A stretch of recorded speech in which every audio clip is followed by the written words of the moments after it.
12 o'clock. Time to reach for mobile water.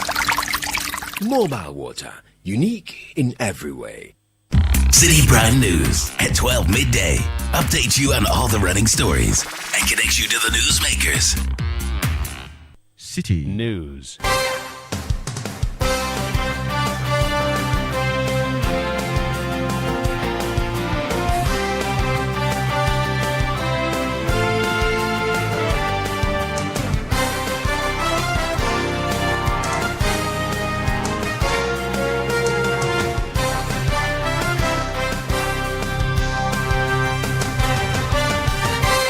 .3 Citi FM, it's midday and you're welcome to this edition of the Citi Prime News. We're broadcasting live from our studios here in Accra. This afternoon, former Buffer Stock CEO Abdul Hanan and wife rearrested shortly after being discharged following the state withdrawal of charges against them. Also in the bulletin, as calls increase for recapitalization of the central bank following its over 90 billion cedi negative equity, former Finance Minister Dr. Amin Adam petitions IMF raising fiscal consolidation concerns. Meanwhile, majority in Parliament cite macroeconomic stability in defense of the Bank of Ghana losses. Negative equity in central banking is an accounting condition and does not imply insolvency. Central banks are not profit-making institutions. And later in the edition of the Citi Prime News, unauthorized structures pulled down as Greater Accra Minister leads Regional Security Council demolition exercise at Sakumo Ramza site. Sometimes people must face the law and be responsible for whatever they've done. All that and more coming up in this edition of the Citi Prime News, broadcasting from our studios here in Accra and heard around the world on citinewsroom.com. Citi Prime News at 12 midday. Updates you on all the running stories and connects you to the newsmakers. I'm Charles Osukumi, grateful to you this afternoon for choosing us. Let's get into the details of the bulletin and begin from the courts, where the Attorney General has withdrawn criminal charges against former National Food Buffer Stock Company Abdul Hanan Aludiba and his wife Faiza Seidu in the ongoing 78 million cedi buffer stock trial. The couple were discharged by the court after prosecution cited fresh evidence requiring a review of the case. They were immediately rearrested after the court hearing. Deputy Attorney General Dr. Justice Shrimsai says the move is intended to ensure a fairer and speedier trial for all accused persons in line with the Constitution. Away from that, the former Finance Minister, Dr. Mohamed Amin Adam, is warning that Ghana could face renewed fiscal pressure as losses at the Bank of Ghana deepen. These comments come after the central bank posted a 15.63 billion cedi loss for the 2025 financial year. In a letter to the International Monetary Fund, Dr. Amin Adam said the central bank's worsening financial position poses a direct risk to the country's fiscal outlook, especially as Ghana exits its extended credit facility program. He points to a sharp deterioration in the bank's balance sheet, warning that the burden of restoring the central bank's finances would ultimately fall on the state. Well, let's stay with the Bank of Ghana's financial statement for the year 2025. The majority in Parliament has criticized the Akufo-Addo administration for failing to achieve macroeconomic stability, even after the Bank of Ghana recorded losses of over 80 billion Ghana cedis between 2022 and 2024. The caucus notes that despite those significant operational losses, inflation remained high, the cedi depreciated, and gross international reserves could cover only 4 months of goods and service imports. Speaking to journalists, the Member of Parliament for Amenfi West and Chairman of the Economy and Development Committee, Eric Affol, explained the reasons behind the central bank's 15.6 billion loss recorded in 2025. The Ghana cedi experienced significant depreciation, reaching approximately 17 cedis to a dollar by December 2024, representing a depreciation of about 19.7%. Gross national reserves stood at about $9.3 billion in 2024, covering 4 months of import cover of goods and services. At the same time, the bank's equity position weakened, recording negative 64.34 billion Ghana cedis in 2023 improved slightly to a negative 61 billion in 2024.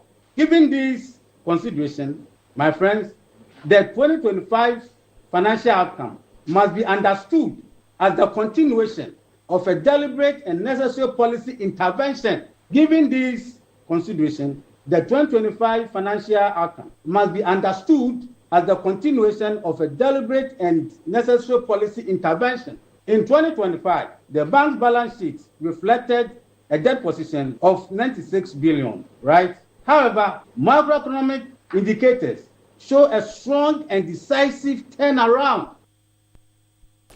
The Amenfi West lawmaker also dismissed reports that the central bank is insolvent.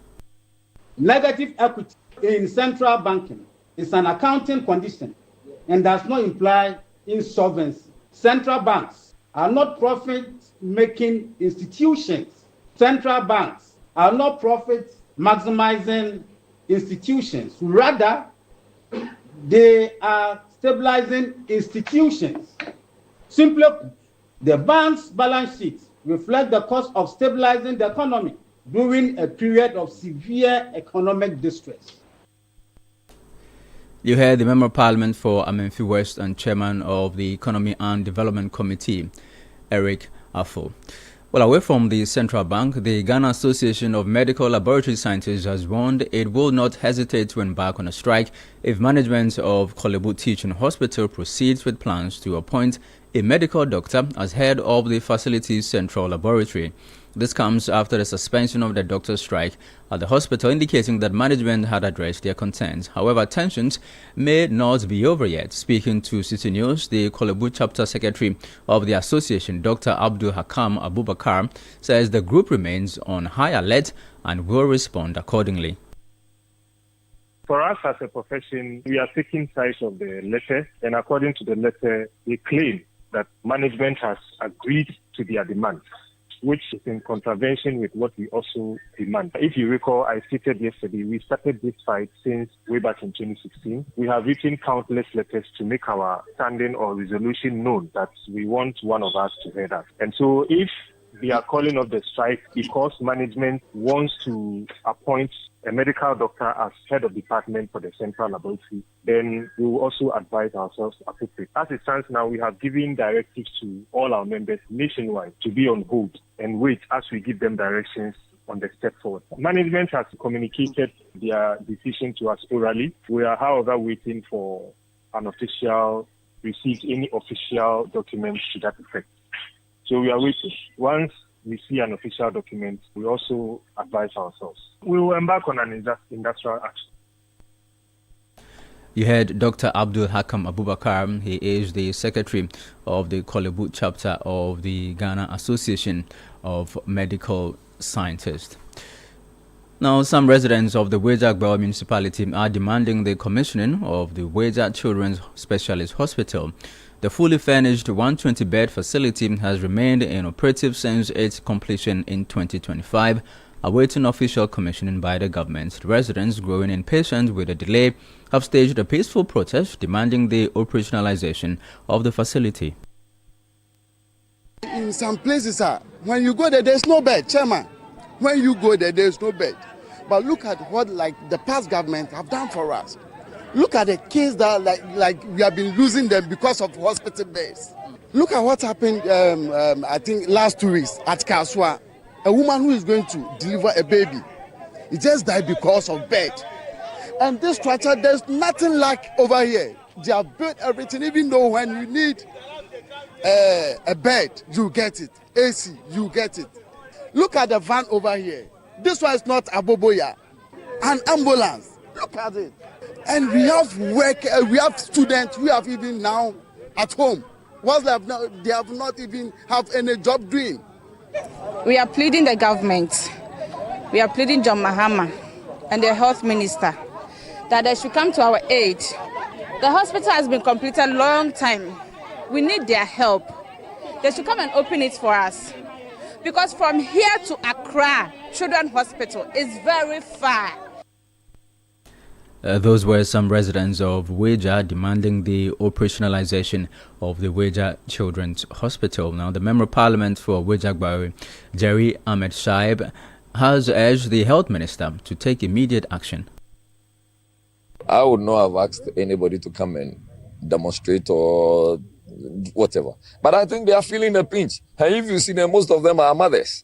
Most of them are women. They know the kind of troubles they go through just to have health care for their children and themselves. This facility, I have been to a lot of European countries, and I'm telling you on authority, this facility, it's a facility that it prevails over most of the facilities I've seen in Europe. So you're asking yourself, what is the Ghanaian, what is wrong? What have we done to merit this kind of punishment? What is the problem? Why are we making children die just because we are failing to commission a hospital? And this is not even the only one. When you go to Oforikrom, the facility is virtually done. We are not taking any steps to ensure that it is commissioned. When you go to the former Deputy Minister of Defense's constituency, it's the same thing. It has been commissioned, it's not operational. What is happening? You hear the voice of the Member of Parliament for Weja Gbawe, Jerry Ahmed Shaib. Now, in more health news, the Minister for the Sector, Kobna Minta Kando, says the government's reported rejection of a proposed health agreement with the United States is part of a broader plan to reduce reliance on foreign aid. The minister adds that the country will maintain international partnerships, but not at the expense of what he described as Ghana's health sovereignty. He spoke on the sidelines of the Regional Health, Nutrition and Population Strategy launch here in Accra.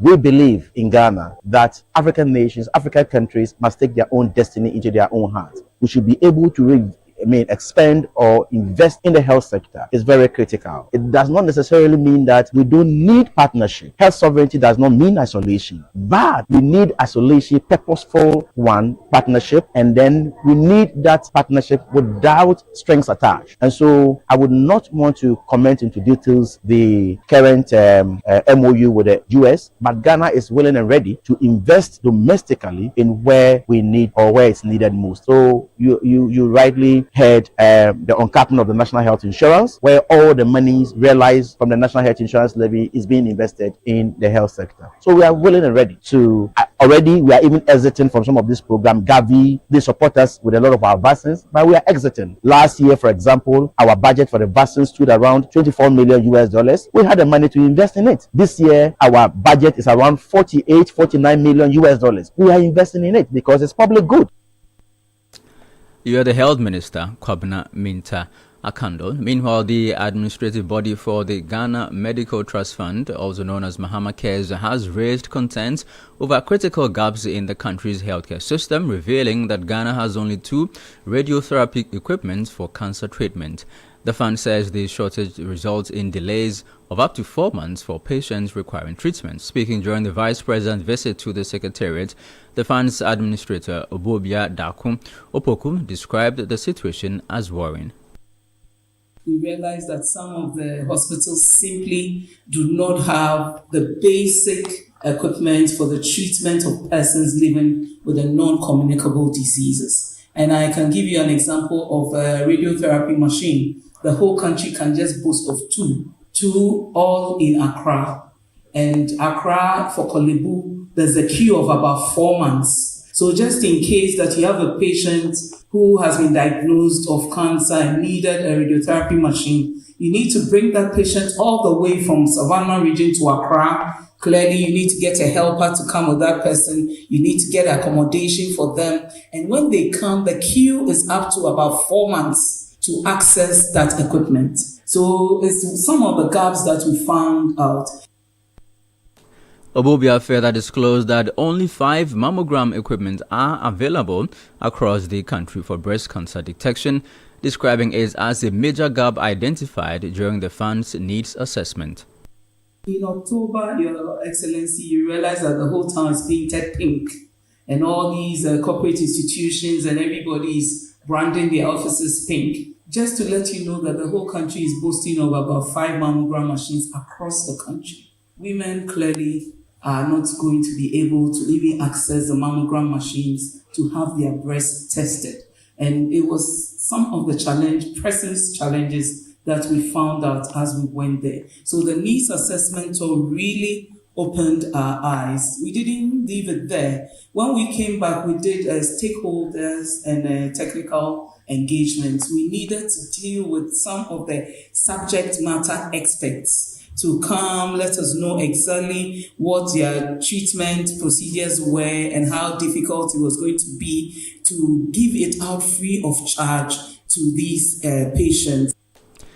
Meanwhile, Mahama Cares is expected to begin covering cancer treatments, including the 4 major childhood cancers, from June 2026. Going around the needs assessment and for their own access to other facilities and what they found out, they realized that we can onboard it one disease after the other. So we settled on the cancers because that was difficult, especially with the 4 childhood cancers. We realized that the cancers were on the rise. So I am happy to announce to you that between the technical committee, the board of trustees and all, we have settled to roll out with the cancers from next month. Not just that, what we have also done is that we have trained our patient navigators, zonal coordinators, and they will be distributed across these 21 facilities. That was Obobia Dakun Opoku. She is the administrator for the Ghana Medical Trust Fund, also known as Mahama Cares. You are listening to the City Prime News here on 97.3 City FM and across our partner stations. Within the country, we are also around the world on citynewsroom.com. Still ahead in the bulletin, unauthorized structures pulled down as Greater Accra Minister leads Regional Security Council demolition exercise at Sakumo, Ramsar site. We have details in a bit. Please stay with us. City Prime News at 12 midday. Update you on all the running stories and connects you to the newsmakers.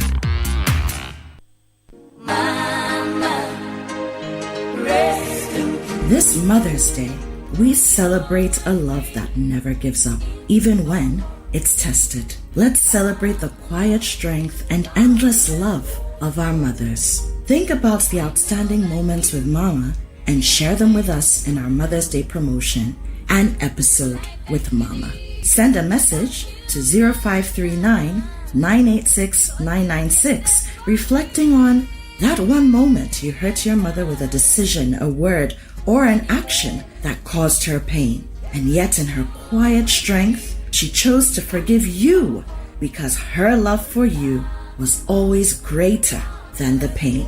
Or think about the sacrifices she made, the things she went through, the things she went without, so you could have more. The sleepless nights, the silent struggles, her own dreams set aside just to see you move forward. Many times, these sacrifices go unnoticed. And now cast your mind back to that one defining moment, the midnight advice, the support, the action Mama took that changed your life forever. That single act that continues to guide you all the time. So this Mother's Day, let's go beyond celebration. Let's reflect, let's appreciate, and let's say the words that matter.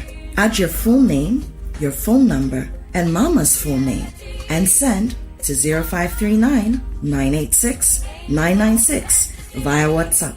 Let's give Mama her flowers while she can feel it. The An Episode with Mama promotion is powered by 97.3 City FM with support from Channel 1 TV, and it's proudly sponsored by GTP and supported by Takira.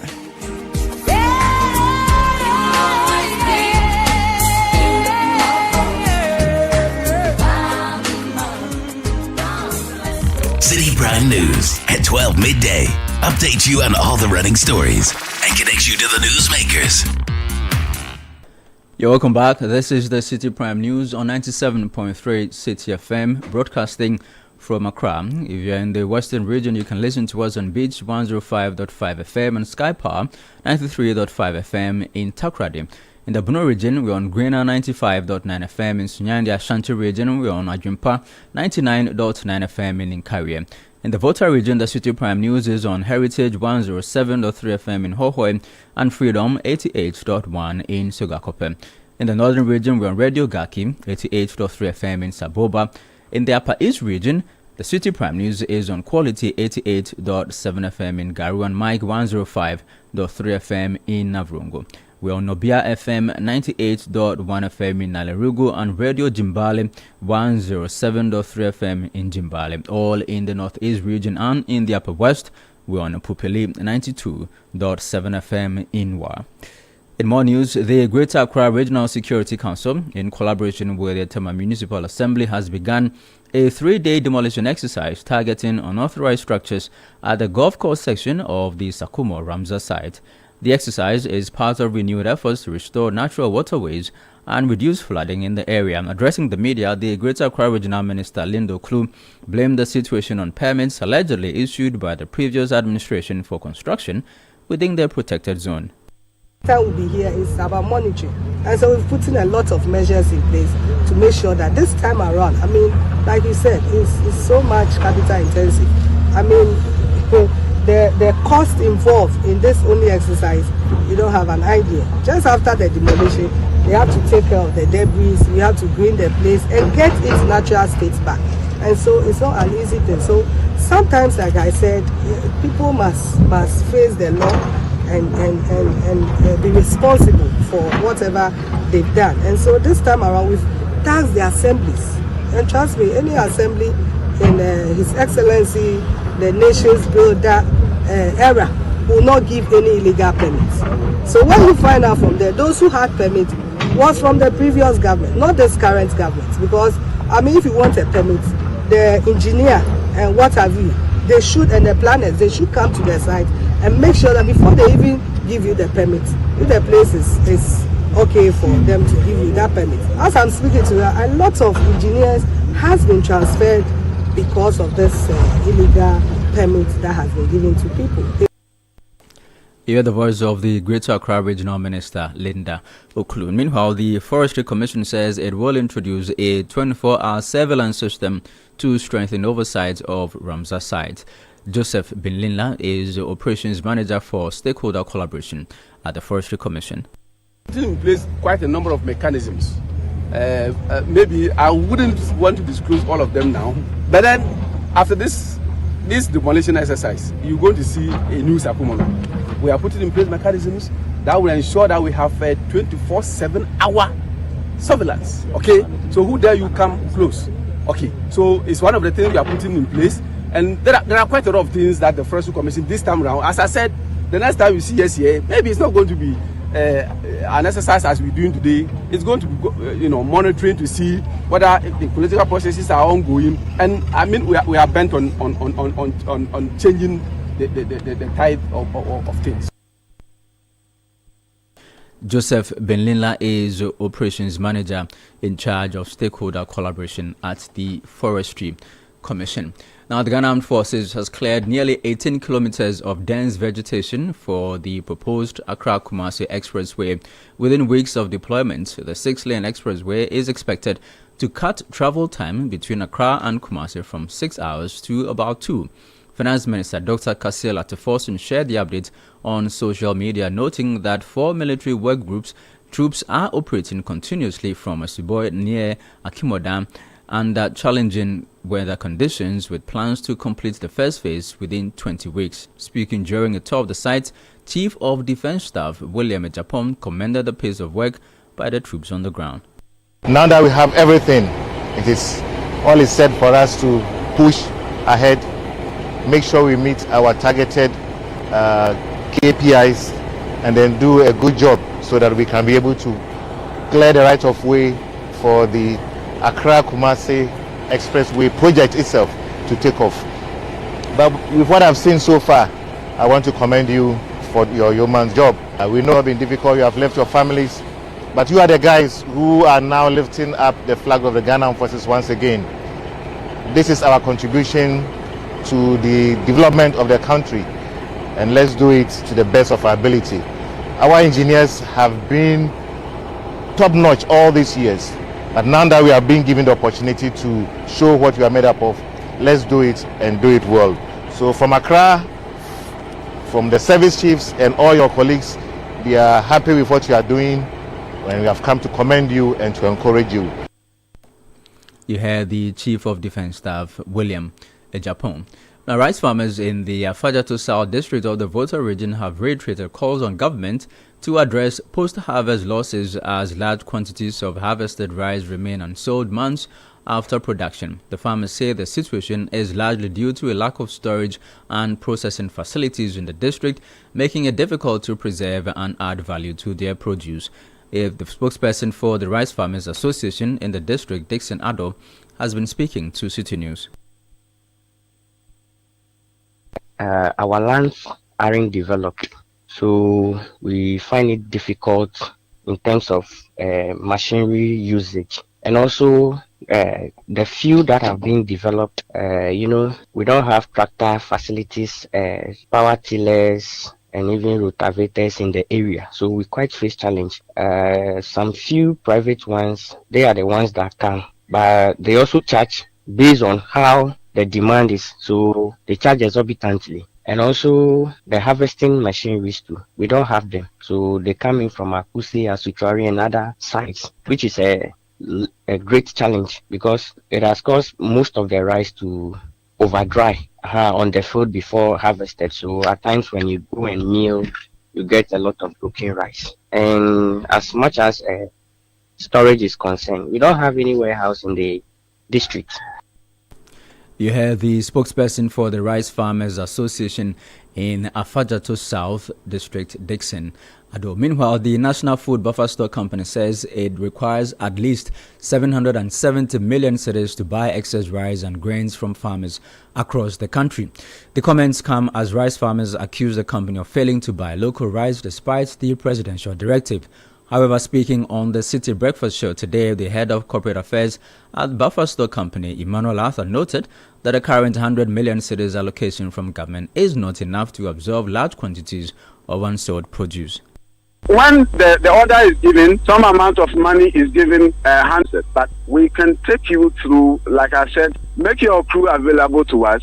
We will go through our process, and then you will see that everything that we have bought from Ghanaian farmers.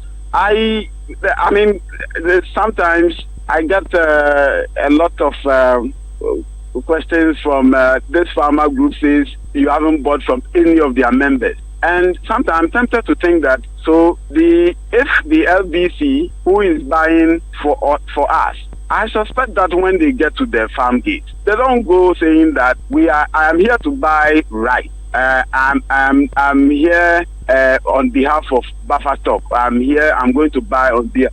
I think they do that. Head of Corporate Affairs at the National Food Buffer Stock Company, Emmanuel Arthur, speaking earlier on the Citi Breakfast Show. And finally, the Kpone District Police have begun investigations into the killing of a fuel tanker driver, Ebenezer Kwame Anim, and his pregnant wife, Mary Anim.